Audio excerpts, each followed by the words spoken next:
Welcome to our video series, Uncommon Christian Virtue, where we explore significant Christian virtues each week.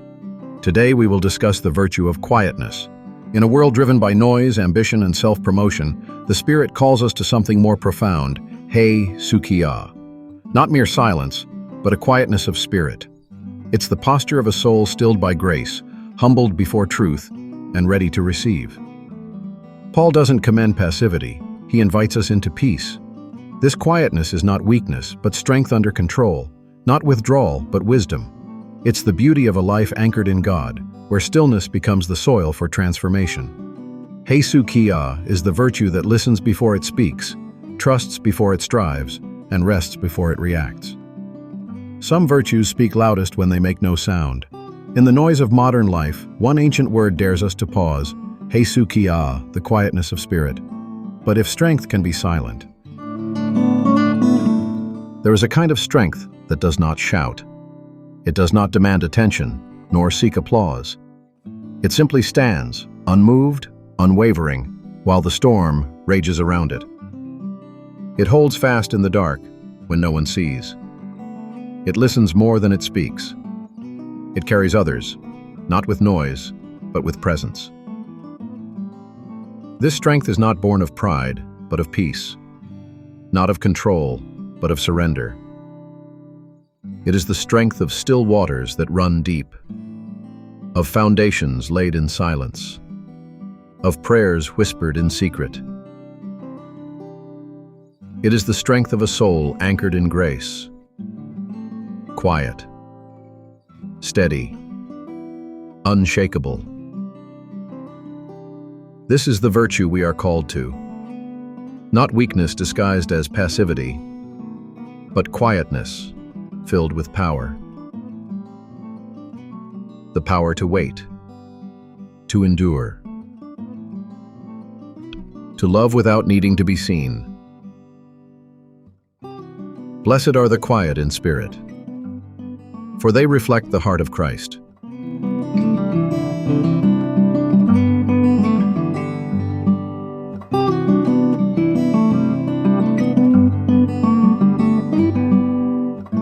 Few passages stir more debate than Paul's words in 1 Timothy chapter 2, verses 11 and 12. But beneath the surface of controversy lies a deeper invitation, not to silence, but to stillness. Paul isn't shutting down voices. He's shaping hearts. The Greek word ησυχία doesn't mean muteness. It means quietness of spirit. In a church wrestling with disorder and ambition, Paul calls for a posture of humble receptivity, not dominance. This isn't about gendered control. It's about spiritual formation. Before we react, we must ask, what kind of quiet does God desire? Likewise, I want women to adorn themselves with proper clothing, modestly and discreetly, not with braided hair and gold or pearls or costly garments, but rather by means of good works, as is proper for women making a claim to godliness. A woman must quietly receive instruction with entire submissiveness. But I do not allow a woman to teach or exercise authority over a man, but to remain quiet. Paul instructs that a woman should learn in ησυχία, not in silence as suppression, but in quietness of spirit, marked by humility and receptivity. This posture stands in contrast to disruptive ambition or domineering behavior, which Paul cautions against. The emphasis is not on muting a voice, but on cultivating a heart that listens before it teaches. Earlier in the chapter, verses 9 to 10, Paul contrasts external adornment, braided hair, gold, and costly attire, with the inner beauty of godliness. The proper adornment of a Christian woman, Paul argues, is not what she wears, but how she learns, with a spirit quieted by grace and shaped by submission to truth. This framing reveals Paul's more profound concern, not control, but character. He's calling for a community where learning is rooted in humility and where spiritual authority flows from a life anchored in God, not in appearance or ambition. Paul's words in 1 Timothy 2 aren't just about learning, they're about living. He contrasts the glitter of outward adornment with the quiet strength of godliness. Not the braided hair or gold, but the spirit beneath it. What matters most isn't how a woman looks, but how she walks, whether her life is shaped by ambition or by ησυχία, the quietness of spirit. This isn't about silence, it's about substance. A life anchored in grace, marked by humility, and adorned with peace. In Paul's vision, true beauty isn't worn, it's cultivated.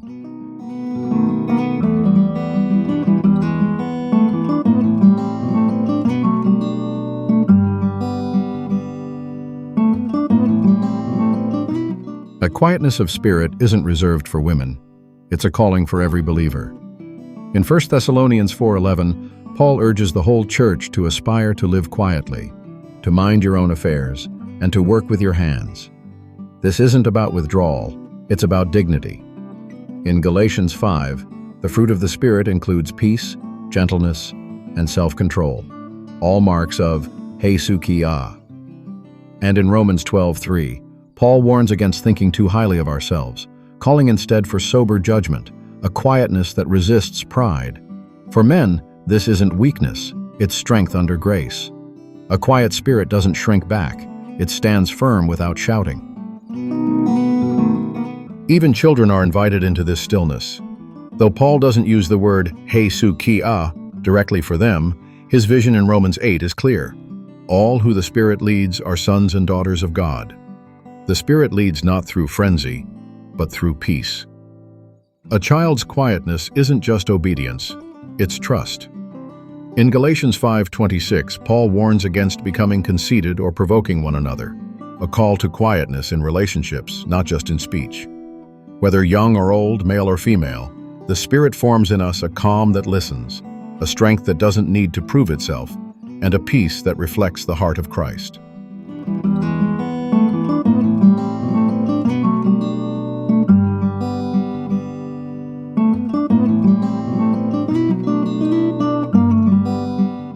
Quietness of spirit isn't tested in isolation. It's tested in the pressure of everyday life. For many men, the temptation isn't loud rebellion. It's quiet striving, the need to prove, to perform, to stay ahead. But İσυχία offers another way. Let's step into a moment where that choice becomes real. He sits in his car, just outside the office. Another meeting, another chance to prove himself. The pressure whispers. Strive harder, speak louder, control the outcome. But instead of rushing in, he pauses. He remembers the call to live quietly, to think with sober judgment, to walk by the Spirit. And in that moment, İσυχία takes root, not silence, but strength. He enters the room not with bravado, but with peace.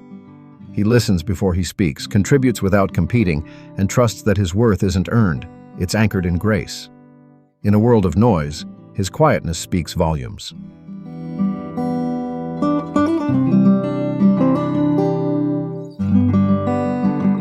Jack Crabtree, longtime tutor at Gutenberg College and philosopher-theologian, explores a forgotten virtue in his paper, The Miracle of suppression. Drawing from Plato's dialogue Charmides in the New Testament, Crabtree defines suppression not as mere self-restraint, but as a miraculous state of inner order, a soundness of mind, a settled self-awareness, a quiet contentment rooted in truth.